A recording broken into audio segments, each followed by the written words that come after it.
ठंड की रसोई में चूल्हे के पराठे, सिलबट्टे की चटनी।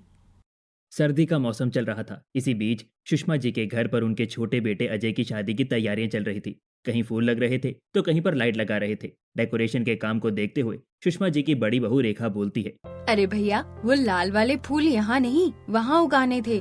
और ये पीले वाले फूल ना आप दरवाजे के पास लगाइए, वहाँ पर ज्यादा अच्छे लगेंगे। पूरे घर में अच्छे से लाइट लगा देना। रात के वक्त घर एकदम चांद जैसा चमकना चाहिए। अरे रेखा बेटा, बस करो, और कितना काम करेगी, थक जाएगी तू, सुबह से काम में लगी हुई है। अरे कोई बात नहीं माँ जी, मैं इस घर की बड़ी बहू हूँ, काम करना तो मेरी रग रग में है। अरे हाँ, काम से याद आया, मैंने तो रसोई में चाय रखी थी आपके और आपकी सहेलियों के लिए, मैं लेकर आती हूँ। रेखा रसोई में चली जाती है और सुषमा वापस से घर आई हुई अपनी पड़ोसनों के पास जाकर बैठ जाती है।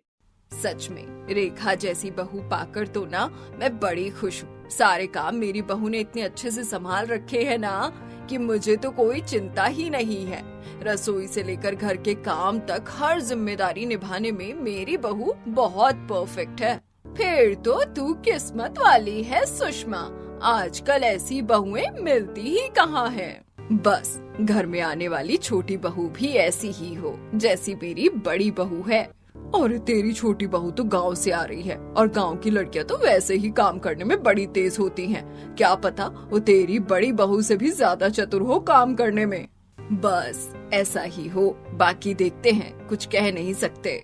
जहाँ एक तरफ सुषमा के घर में धूमधाम से शादी की तैयारी चल रही थी, वहीं दूसरी तरफ गांव में सोनाक्षी के घर पर भी मेहंदी की रस्म करवाई जा रही थी। मेहंदी वाली सोनाक्षी के हाथों पर सुंदर दुल्हन वाली मेहंदी लगा रहे थे। कुछ औरतें ढोलक लेकर पास में बैठी हुई लोग गीत गा रही थी। तभी वहाँ सोनाक्षी की छोटी बहन पायल आती है। अरे बस बस, और कितने गाने गाएंगी आप काकी? अब मैं अपनी पसंद का फिल्मी गाना बजाकर नाचूंगी अपनी दीदी के लिए। हाँ हाँ नाच ले, वैसे भी अब तो तेरी दीदी पराई होने वाली है। अरे बस, विदा होकर ही तो जाने वाली है, पराई क्यों बोल रहे हो? मेरी दीदी तो मेरी ही रहेगी। इतना कहकर पायल अपनी पसंद का एक फिल्मी गाना मोबाइल में प्ले करती है और स्पीकर में गाना बजाने लगे, जिसके बाद पायल नाचने लगती है।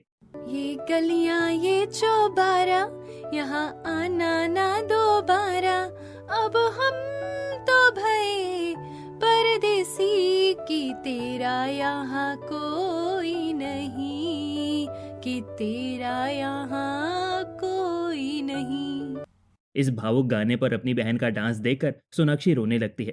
अरे बस कर तू, विदाई से पहले ही अपनी बहन को रुला दिया तूने।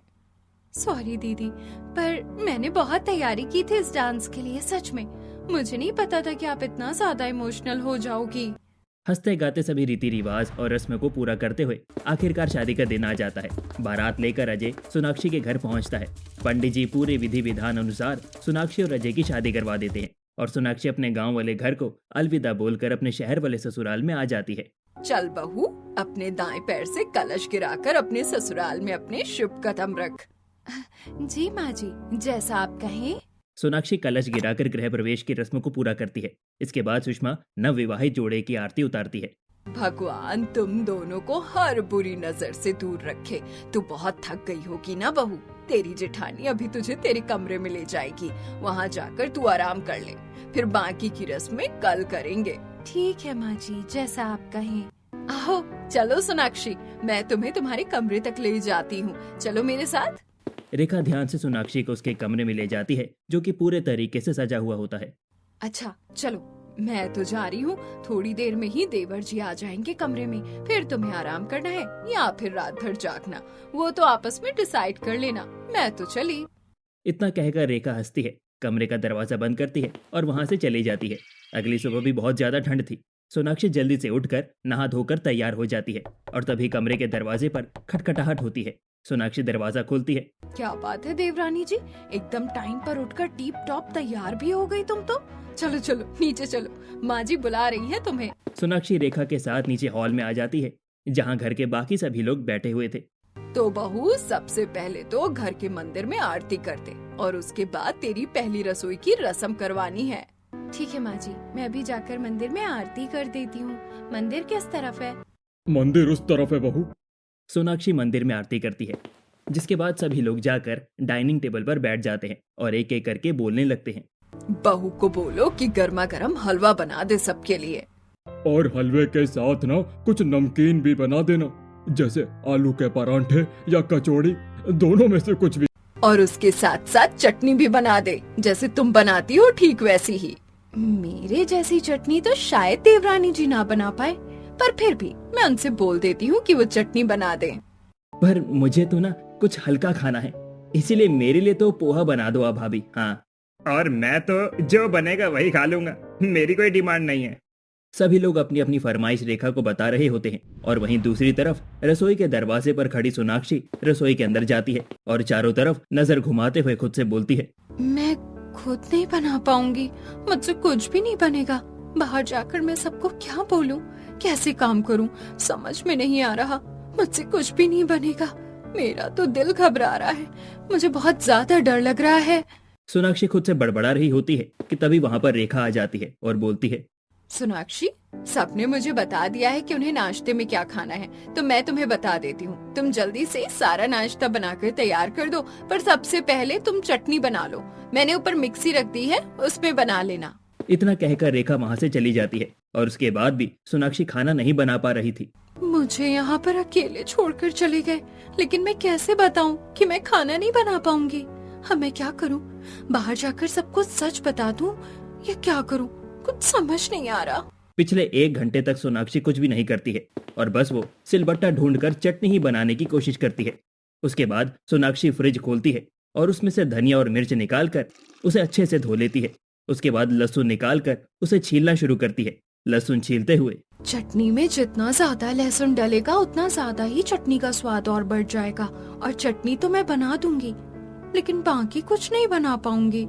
उसके बाद सोनाक्षी सिलबट्टे पर धनिया, मिर्च और लहसुन डालकर उसमें नमक मिलाकर उसे अच्छे से पीसना शुरू करती है। काफी मेहनत के बाद चटनी तो बनकर तैयार हो जाती है, लेकिन बाकी खाना बनाने की हिम्मत सोनाक्षी में नहीं हो रही थी। इस तरह 1 घंटा हो जाता है।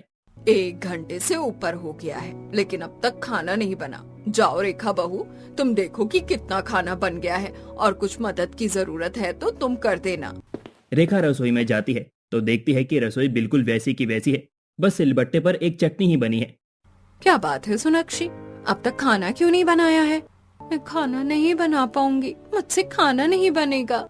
नहीं बना पाऊंगी मतलब क्या हुआ, कोई दिक्कत है? मतलब मैं अकेले नहीं बना पाऊंगी। कोई बात नहीं, मैं तुम्हारी मदद कर देती हूँ। वैसे भी तुम्हारी पहली रसोई है, आज मैं तुम्हारी मदद कर देती हूँ, कल से तुम सब कुछ खुद से कर लेना। वैसे भी इतने सालों से मैं ही इस रसोई को संभालती आ रही हूँ, एक चम्मच भी रसोई में मेरी मर्जी के बिना नहीं हिलता है।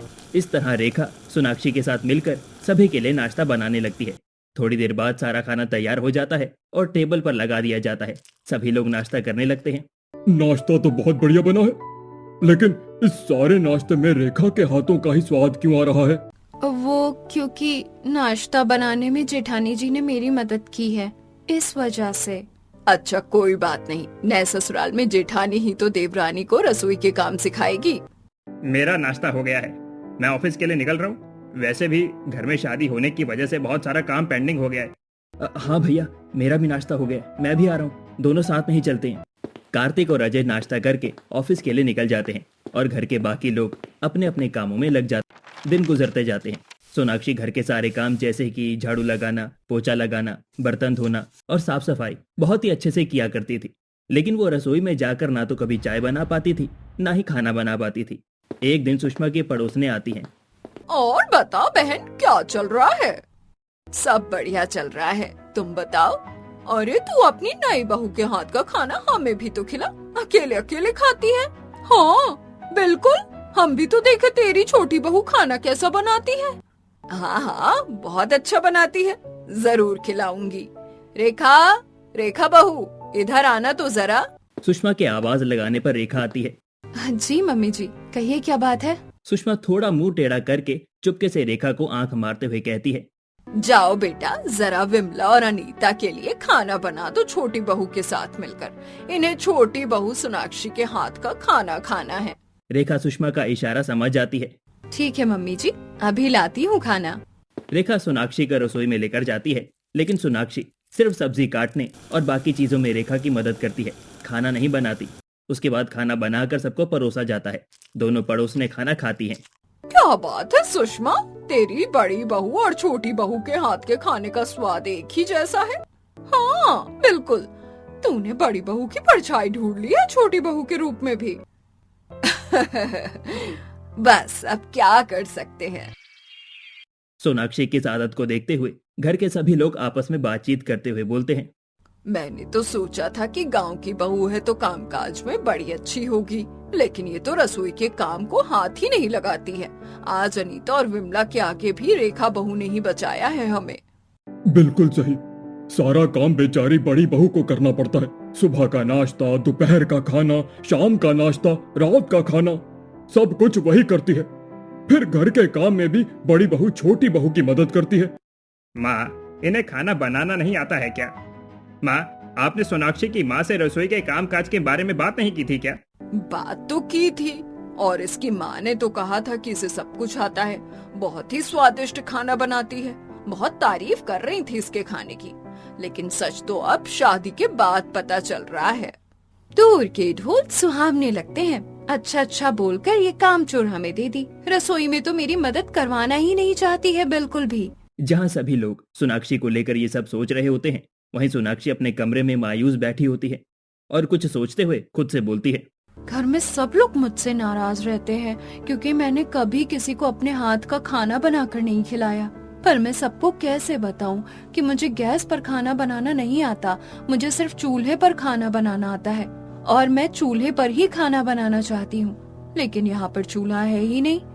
अगर मुझे मेरे ससुराल वालों के दिल में जगह बनानी है ना, तो मुझे उनके लिए खाना बनाना पड़ेगा, चाहे फिर मुझे कुछ भी करना पड़े। सोनाक्षी खुद से ये सब बोल रही होती है कि तभी वहाँ पर अजय आ जाता है और सोनाक्षी अपनी सारी परेशानी अजय को बताती है। अरे तुम एक बार कोशिश तो करके देखो, सब कुछ हो जाएगा। नहीं, मुझसे नहीं होगा। आप नहीं जानते, मुझे ना रसोई में जाते ही कुछ समझ ही नहीं आता है, इसीलिए मैं रसोई में काम नहीं करती हूँ। पर तुम तो जानती हो ना कि हर इंसान के दिल का रास्ता उसके पेट से होकर जाता है। तो अगर तुम सबके दिल में जगह बनाना चाहती हो तो खाना तो तुम्हें ही बनाना पड़ेगा। दिमाग लगाओ और कोई रास्ता निकालो। मुझे भरोसा है कि तुम कुछ न कुछ जरूर करोगी। तो क्या मैं घर में कहीं पर चूल्हा बना सकती हूँ? अगर तुम्हें लगता है कि इससे तुम्हारी परेशानी हल हो जाएगी तो तुम कर सकती हो। तो अब अगली सुबह सोनाक्षी सभी के उठने से पहले रसोई में एक तरफ जगह खाली करके वहां पर साफ सफाई करती है। जिसके बाद वो आंगन में रखी हुई कुछ ईंटें उठाकर लेकर आती है और उन ईंटों से रसोई के अंदर एक चूल्हा बनाती है। चूल्हा बनाने का काम तो हो गया, अब बस मुझे चूल्हे में जलाने के लिए लकड़ियाँ चाहिए। अब क्योंकि सर्दियों का मौसम चल रहा था तो रात को सभी लोग हाथ सेंकने के लिए लकड़ियों से आग जलाते थे। सोनाक्षी उन्हीं लकड़ियों को उठाकर रसोई में ले आती है जो बाहर स्टोर रूम में रखी हुई थी। चूल्हा बन गया और चूल्हे में जलाने के लिए लकड़ी भी आ गई। आज मैं सबको सुबह सुबह इतना बढ़िया नाश्ता बनाकर दूंगी ना कि सब लोगों का दिल खुश हो जाएगा। अब देखना मेरा कमाल, चूल्हे का ऐसा खाना बनाकर खिलाऊंगी कि किसी ने खाया नहीं होगा। सोनाक्षी जल्दी से चूल्हे में लकड़ियां रखकर माचिस की सहायता से आग जलाती है। जिसके बाद वो एक बड़े से पतीले में पानी भरकर चूल्हे पर रखती है और उसमें कुछ आलू उबालने के लिए रख देती है। दूसरी तरफ वो एक बड़े से बर्तन में आटा छानकर अपने हाथों से आटा गूंथना शुरू करती है। बस मेरे हाथों का बनाया हुआ चूल्हे का खाना सबको पसंद आ जाए। आज पहली बार अपने ससुराल वालों के लिए आलू के पराठे बनाने जा रही हूँ। इसके साथ मस्त आलू, धनिया और मेथी की भी चटनी बनाऊंगी, बिल्कुल सिलबट्टे की। आटा लगाने के बाद सोनाक्षी फ्रिज में से धनिया और मेथी निकालती है और उसे अच्छे से धोकर साफ करने लगती है। साथ ही वो लहसुन को भी अच्छे से छील कर रख लेती है और फिर सिलबट्टे पर धनिया और मेथी की बढ़िया सी चटनी पीसकर तैयार करती है। तब तक चूल्हे पर रखे हुए आलू भी उबल जाते हैं। चटनी बनाने के बाद उसे कटोरे में निकाल लेती है और उसके बाद उबले हुए आलू को छीलने लगती है।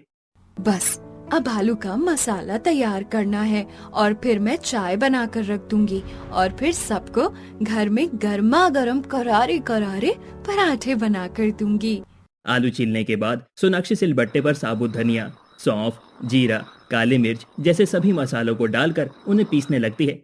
उबले हुए आलू में पिसा हुआ सारा मसाला डालकर आलू के पराठे का मसाला तैयार कर लेती है। थोड़ी देर बाद सभी लोग वहाँ पर आ जाते हैं। अरे बहू, ये क्या कर रही है तू? तूने रसोई में चूल्हा क्यों बना रखा है? हाँ, गैस खत्म हो गया था क्या जो तुमने चूल्हा बना दिया रसोई में? सभी के ऐसे सवाल सुनकर पहले तो सोनाक्षी थोड़ा घबरा जाती है, लेकिन फिर घबराते हुए कहती है, नहीं नहीं, गैस खत्म नहीं हुई थी। दरअसल बात ये है ना कि मुझे गैस पर खाना ही नहीं बनाना आता है, मुझे सिर्फ चूल्हे पर खाना बनाना आता है। इसीलिए इतने दिनों से मैं कुछ भी नहीं बना पा रही थी।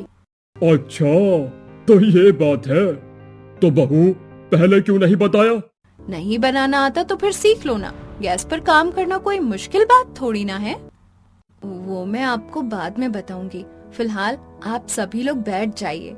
मैं आप सबको गर्मा गर्म चूल्हे पर बने हुए आलू के पराठे और सिलबट्टे की धनिया और मेथी वाली चटनी देती हूँ, और साथ में मसाले वाली चाय भी। अरे, मुझे तो मेरे बचपन के गांव वाले दिन याद आ गए। चलो कोई बात नहीं, हम सब बाहर जाकर इंतजार करते हैं। बहू, आज हमें चूल्हे का खाना और सिलबट्टे की चटनी बनाकर खिलाएगी, मजा आ जाएगा। चलो हम सब चलते हैं। सोनाक्षी के कहने पर सभी लोग जाकर टेबल पर बैठ जाते हैं, जिसके बाद सोनाक्षी सबसे पहले चाय को चूल्हे पर गर्म करती है और उसके बाद परांठे बनाना शुरू करती है। चूल्हे की धीमी धीमी आंच पर एक एक परांठा बड़े ही सुनहरे तरीके से पकने लगता है और एकदम करारा होकर तवे से उतार कर थाली में रखा जाता है और सभी को परोसा जाता है।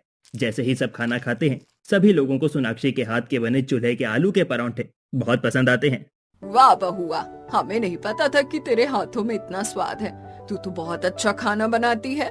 सच में, ये खाना खाकर तो ना अपने बचपन के दिनों की याद आ गई, जब माँ चूल्हे पर ऐसा खाना बनाया करती थी। और ये सिलबट्टे की चटनी तो बस पूछो ही मत, कितनी अच्छी लग रही है। अभी तक हमने हमेशा मिक्सी की चटनी खाई है, लेकिन आज ये अनोखी सिलबट्टे की चटनी भी खाने को मिल रही है। मैं तो सोचता था कि सिर्फ रेखा ही अच्छा खाना बनाना जानती है, लेकिन तुम तो रेखा से भी अच्छा खाना बनाती हो सोनाक्षी। मजा आ गया। अरे मुझे तो एक परांठा और दे दो, और बहुत ज्यादा करारा कर देना, बिल्कुल इन्हीं परांठों की तरह। चटनी भी तुमने बहुत अच्छी बनाई है। आहा। जी, अभी दे रही हूँ, बस 2 मिनट रुक जाइए। सोनाक्षी सभी के लिए और परांठे लेकर आती है और सभी बहुत तारीफ करते हैं। सच में बेटा, मानना पड़ेगा, बहुत ही लाजवाब और स्वादिष्ट खाना था। इतने सालों बाद ऐसा खाना खाने को मिला है मुझे। खाने जैसा खाना है, पता नहीं इन सब लोगों को इतना ज्यादा क्या अच्छा लग रहा है जो इसकी तारीफों के पुल बांधे चले जा रहे हैं। खैर कोई बात नहीं, पहली बार खाना बनाकर खिलाया है तो सबको तारीफ तो करनी ही होगी ना। वक्त गुजरता जाता है और अब सर्दी का मौसम सबको और ज्यादा अच्छा लगने लगता है, क्योंकि सोनाक्षी हर दिन चूल्हे पर नए नए तरीके का खाना बनाकर अपने ससुराल वालों को खिलाने लगती है। आज सोनाक्षी ने भी सभी के लिए गर्मा गर्म मूली के परांठे और उसके साथ टमाटर प्याज की चटनी बनाई थी। सबको गर्मा गर्म खाना परोसा जाता है। आज भी बहू के चूल्हे के बने गर्मा गर्म पराठे खाकर सच में मजा आ गया। मुझे भी बहुत स्वादिष्ट लग रहे हैं। सच में, इन चूल्हों के पराठों के आगे और सिलबट्टे की चटनी के आगे तो सब कुछ फेल लगता है। और पहले जो लोग सोनाक्षी की निंदा किया करते थे, अब वो सभी लोग उसकी बहुत तारीफ करने लगते हैं। इसी बीच सुषमा जब एक दिन पार्क में अपने पड़ोसियों के साथ धूप में बैठी होती है। मेरी तो छोटी बहू इतना अच्छा खाना बनाती है ना कि क्या बताऊं। इसे कहते हैं किस्मत। दोनों बहुएं एक से बढ़कर एक मिली है तुझे। बिल्कुल सही। अरे तुम सब भी आ जाना मेरे घर पर खाने पर। मेरी बहू के हाथ का खाना खाओगी ना तो खाने के साथ उंगलियां भी चबा जाओगी। अरे हम कोई जॉम्बीज हैं जो अपनी उंगलियां खा जाएं? हम बस खाना ही खाएंगे। अनीता की बात सुनकर सभी हंसने लगते हैं। अब आए दिन घर पर कभी पड़ोसने तो कभी कोई रिश्तेदार सोनाक्षी के हाथों के चूल्हे का बना खाना खाने के लिए आने लगते हैं और हर कोई उसकी जम के तारीफ करता है। ऐसे ही एक दिन जब सभी लोग बैठे होते हैं। मैं बाजार जा रही हूँ। कोई सामान खरीदना था क्या बहू? किस काम से जा रही है तू बाजार?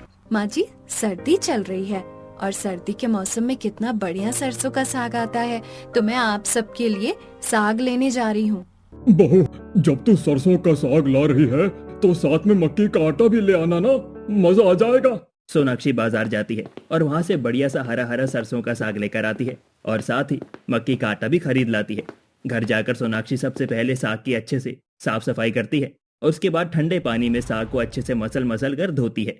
साग बनाने में मेहनत तो बहुत लगती है, लेकिन चूल्हे पर बने हुए साग का स्वाद भी बड़ा निराला होता है। और फिर सर्दी में मेहनत करके साग नहीं बनाया तो फिर सर्दी ही किस काम की। साग को अच्छे से धोने के बाद सोनाक्षी हसिया की मदद से साग को अच्छे से काट लेती है और चूल्हे में आग जलाकर साग को पतीले में डालकर उसे चूल्हे पर पकने के लिए रख देती है। साग बन जाने के बाद सोनाक्षी सभी को गर्मा गर्म मक्की की रोटी के साथ सरसों का साग परोसती है और अपने हाथों से सिलबट्टे पर पीसी हुई टमाटर प्याज की चटनी भी देती है। इसे कहते हैं बढ़िया ट्रेडिशनल खाना। मान गए।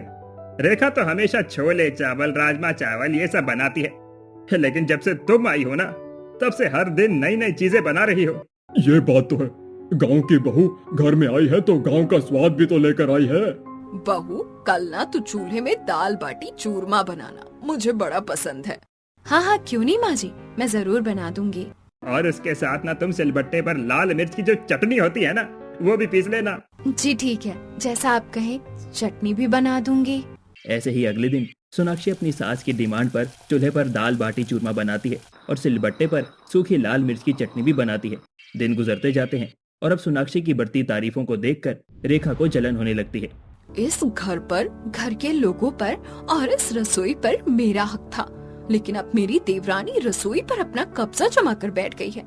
लेकिन मैं बहुत अच्छे से जानती हूँ कि उसे रसोई से बेदखल कैसे करना है।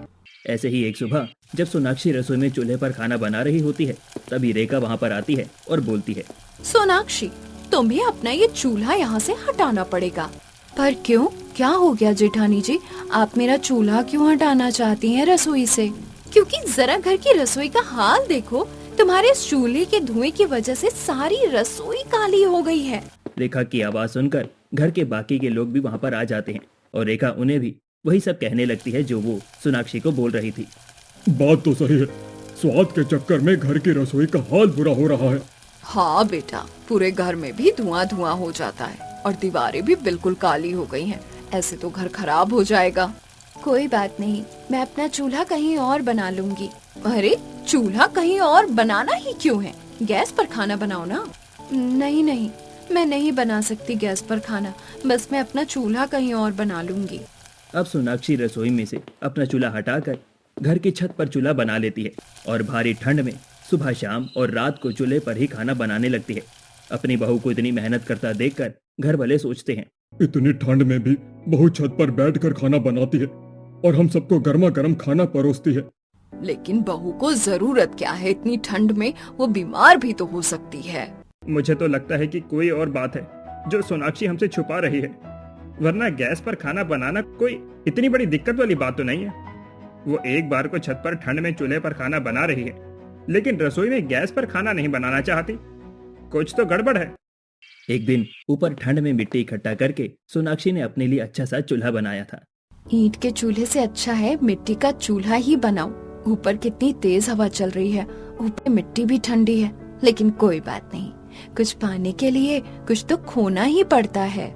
रसोई से चूल्हा हटा देने के बाद भी रेखा के दिल को तसल्ली नहीं मिलती है और वो आए दिन कोई ना कोई मुसीबत सोनाक्षी के लिए पैदा करती रहती है। वो कभी लकड़ियां छुपा देती है। रेखा ने एक दिन उसका चूल्हा तोड़ दिया। अब आएगा मजा, मैंने चूल्हा तोड़ दिया, अब देखती हूँ कैसे चूल्हे पर खाना बनाएगी।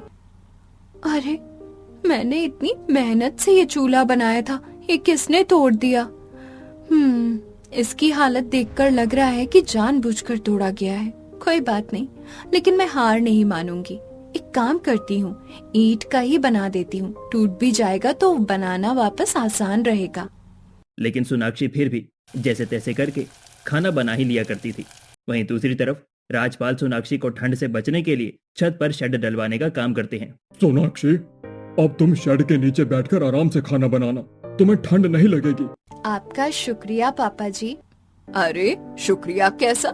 जब तू हमारे लिए इतना कुछ कर रही है तो हम भी तो कर सकते हैं ना तेरे लिए। और वैसे भी स्वादिष्ट खाना अगर खाना है तो थोड़ी बहुत मेहनत तो हमें भी करनी पड़ेगी। सही बात है, ठंड वैसे भी बहुत ज्यादा है और मैं जानता हूँ कि परसों रात को तुम्हें बुखार भी हो गया था ठंड की वजह से, लेकिन तुमने किसी से कहा नहीं। अजय की बात सुनकर सोनाक्षी कुछ नहीं बोलती और अब वो आराम से शेड के नीचे बैठकर सर्दियों में चूल्हे पर खाना बनाने लगती है। सोनाक्षी का सभी के साथ बढ़ता प्यार देखकर तो अब रेखा को और जलन होने लगती है। ऐसे ही एक शाम सुषमा हाथों में ढेर सारे कपड़े लिए हुए रेखा के पास जाती है। रेखा बहू, ये सारे कपड़े प्रेस कर दे, और हाँ, ये कुर्ता पजामा और मेरी साड़ी पहले प्रेस कर देना। कल मुझे और तेरे ससुर जी को किसी जरूरी काम से बाहर जाना है, तो हम यही कपड़े पहन कर जाएंगे। इतना कहकर सुषमा चली जाती है और रेखा अपने दांतों तले अपनी उंगली चबाते हुए बोलती है, मैं कैसे कपड़े प्रेस करूं? मैं कपड़े प्रेस नहीं कर सकती और इस वक्त तो उर्मिला भी अपने गांव गई हुई है। पहले तो मैं उसी से कपड़े प्रेस करवा लिया करती थी। अब मैं क्या करूं? माँ जी को क्या जवाब दूं, कुछ समझ नहीं आ रहा। रेखा परेशान हो रही होती है कि तभी वहाँ पर सोनाक्षी आ जाती है।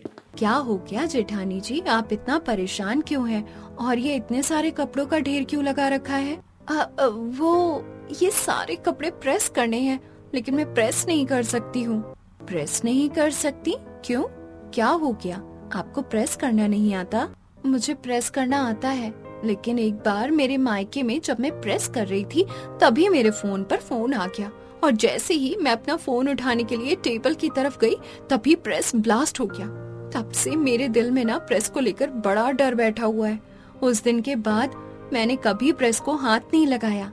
अरे कोई बात नहीं, मैं हूँ ना, मैं कर दूंगी ये सारे कपड़े प्रेस, आप चिंता मत कीजिए। सोनाक्षी बड़े ही प्यार से रेखा की तरफ देखती है, एक एक करके सारे कपड़ों को अच्छे से प्रेस करना शुरू कर देती है और साथ ही रेखा की प्रेस को लेकर डर वाली बात किसी से भी नहीं कहती है।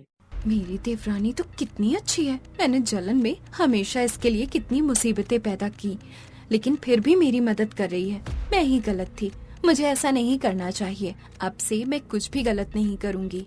कपड़े प्रेस हो जाते हैं, सोनाक्षी वहाँ से चली जाती है और जाकर चूल्हे पर खाना बनाने लगती है। तभी वहाँ पर रेखा आ जाती है। अच्छा सोनाक्षी, मुझे एक बात बताओ, तुम्हें गैस से इतना डर क्यों लगता है? क्या तुम्हारा भी मेरी तरह कोई राज है? हाँ दीदी, आपने सही कहा। दरअसल बात यह है कि मैं 5 साल की थी और अपनी माँ के साथ अपने मामा के घर थी। 5 साल की सोनाक्षी ममता के साथ अपने मामा के घर पर रहने के लिए गई हुई थी। एक सुबह जब सोनाक्षी गहरी नींद में सोई थी तभी ममता उसे जल्दी से उठाते हुए बोलती है, जल्दी उठ सोनाक्षी बेटा, जल्दी, हमें इस घर से बाहर निकलना है, जल्दी उठ जा। क्या हो गया माँ, क्यों इतनी जल्दी में हो आप? अरे बेटा, तेरी मामी की पड़ोसियों के घर में सिलेंडर में आग लग गई है। उनका सिलेंडर कभी भी फट सकता है, हमें जल्दी से घर खाली करके निकलना है। ममता सोनाक्षी को अपनी गोद में उठाती है और जल्दी से बाकी सभी लोगों के साथ गली के बाहर भागती है। तभी एक जोरदार धमाका होता है और वो धमाका सोनाक्षी के दिल के अंदर हमेशा के लिए गैस को लेकर एक डर बैठा देता है। बस उस दिन के बाद से ना तो मेरे घर में कभी किसी ने गैस इस्तेमाल की, और मुझे तो आज भी गैस को देखकर वही धमाका याद आता है। उस दिन अगर सही समय पर हम लोग घर से बाहर ना निकले होते तो शायद हम में से कोई उस धमाके का शिकार हो जाता। ये तो बहुत बुरा हुआ। कोई बात नहीं, जो हुआ सो हुआ। अब तुम्हें उस हादसे को याद करने की जरूरत नहीं है, पर तुम्हें इस डर को अपने दिल से निकालना होगा। हाँ, हम कोशिश करेंगे। इस तरह दिन गुजरते हैं और चाहे आंधी हो या तूफान, लेकिन सोनाक्षी चूल्हे पर खाना बनाना नहीं छोड़ती। तब एक दिन जब सोनाक्षी कड़ी ठंड में भी चूल्हे पर खाना बना रही थी तभी वहाँ पर घर के सभी लोग आ जाते हैं और वो सभी भी सोनाक्षी से वही सवाल करते हैं जो कुछ दिन पहले रेखा कर रही थी, जिसके बाद सोनाक्षी डरते डरते सभी को सच बता देती है। बहू, उस वक्त जो कुछ भी हुआ वो सब कुछ बस एक हादसा था। उस डर की वजह से तू आज तक डर के साए में जी रही है। हाँ, अगर ऐसी बात थी तो तुमने मुझे पहले क्यों नहीं बताया? हम सब हैं तो सही तुम्हारे साथ सोनाक्षी, कुछ भी नहीं होगा, ठीक है ना? ऐसी लापरवाही हमारे घर में कोई नहीं करता है। उसके बाद उन्हें रेखा के डर के बारे में भी पता चलता है। रेखा बहू, तुम्हें भी चिंता करने की जरूरत नहीं है। हादसे तो हमेशा जिंदगी में होते ही हैं, लेकिन तुम दोनों को चिंता करने की जरूरत नहीं है। हम सब तुम दोनों के साथ हैं। हाँ बहू, इतनी सर्दी में तुम इतनी मेहनत से चूल्हे पर खाना बनाती हो और हमारी रेखा बहू इतने समय से हमारा इतना अच्छे से ध्यान रखती आई है। रेखा बहू, तुम्हें भी चिंता करने की कोई जरूरत नहीं है। हाँ, अपने और सोनाक्षी के लिए बराबर प्यार देखकर रेखा मन में सोचती है, मेरे ससुराल वाले हम दोनों से बराबर प्यार करते हैं और मैं बेवजह जलन में सोनाक्षी से चिढ़ रही थी, लेकिन आगे से मैं ऐसा नहीं करूँगी। अरे, जब घर में गैस सिलेंडर है तो तुम उसकी सुख सुविधा का उपयोग करो। एक बार कोशिश तो करो। हमें अपने डर से जरूर जीतना चाहिए। रेखा बहू भी तो गैस पर खाना बनाती है। आप सब सही कह रहे हैं, लेकिन मैं गैस पर बस चाय बनाना ही सीखूंगी। खाना तो मैं फिर भी चूल्हे पर ही बनाऊंगी। हाँ हाँ ठीक है, तुम बस चाय बनाना ही सीख लो गैस पर, वो भी बहुत है हमारे लिए। रेखा की मदद से सोनाक्षी गैस का अच्छे से इस्तेमाल करना सीखती है। धीरे धीरे थोड़ी बहुत चीज़ें गैस पर बनने लगती हैं, जैसे कि चाय या फिर कोई सब्जी बनाना, लेकिन वो अपना ज़्यादातर खाना बनाने का काम चूल्हे पर ही करती है। ऐसे ही एक दिन, वैसे मैंने कभी कहा नहीं, पर सच में चूल्हे पर बना हुआ खाना ना सच में बड़ा स्वादिष्ट होता है। पर मुझे ना तो चूल्हा बनाना आता है, ना जलाना, और ना इस पर खाना बनाना आता है। तो इसमें कौन सी बड़ी बात है दीदी, मैं हूँ ना, मैं आपको चूल्हा जलाना सिखा दूंगी और खाना बनाना भी सिखा दूंगी। सच बोल रही हो क्या तुम? बिल्कुल सच बोल रही हूँ दीदी। फिर तो मजा आ जाएगा। ठंड के मौसम में चूल्हे के पराठे और सिलबट्टे की चटनी खूब धूम मचाएंगे। बिल्कुल सही दीदी, आपकी वजह से मैंने अपने डर पर जीत पाई है। आपकी और मेरी जोड़ी बिल्कुल हिट है, हिट। अब सोनाक्षी रेखा को चूल्हे पर खाना बनाना, चूल्हा बनाना आदि जैसे सारे काम सिखाती है। अब दोनों बहुएं ठंड के मौसम में एक साथ मिलकर चूल्हे पर गर्मा गर्म खाना और सिलबट्टे पर चटनी बनाने लगती हैं। एक शाम दोनों बहुएं बाजार जाती हैं और ढेर सारी गाजर खरीद कर ले आती हैं। अरे इतनी सारी गाजर, क्या बात है? गाजर का हलवा बनाने की तैयारी कर रही हो क्या तुम? बिल्कुल सही कहा आपने माँ जी। और आपको पता है, ये गाजर का हलवा ना मैं और सोनाक्षी दोनों मिलकर बनाएंगे, और वो भी चूल्हे पर। ये तो सोने पर सुहागा हो गया, वरना हर साल तो रेखा बहू कुकर में गाजर को उबाल कर फिर उनका हलवा बनाती थी। लेकिन इस बार तो बढ़िया चूल्हे पर बना हुआ हलवा खाने को मिलेगा। मैं तो बहुत ही ज्यादा एक्साइटेड हो रहा हूँ हलवा खाने के लिए। जल्दी से हलवा बना लो। अजय की बात सुनकर सभी लोग हंसने लगते हैं। रेखा और सोनाक्षी दोनों मिलकर ठंडे पानी में गाजर को अच्छे से मसल कर धोती हैं और फिर उन्हें घिस घिस कर उनका मिश्रण बनाती हैं, जिसके बाद चूल्हे में आग जलाकर हलवे को उस पर पकने के लिए रख दिया जाता है।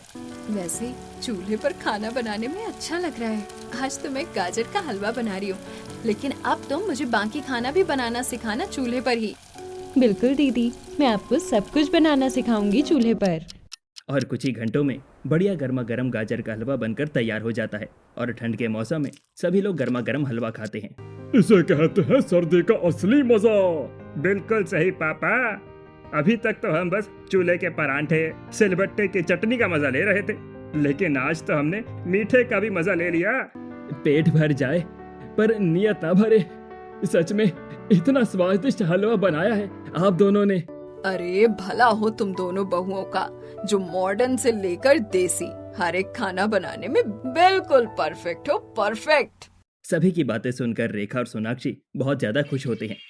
आखिरकार सर्दी खत्म होने के साथ सोनाक्षी अपने डर पर हमेशा के लिए काबू पा लेती है। आने वाले समय में भी वो अपने ससुराल वालों को ऐसे ही चूल्हे पर परांठे और अन्य कई पकवान बनाकर सिलबट्टे की चटनी के साथ खिलाती रहती है और उनके दिलों में जगह बनाती रहती है।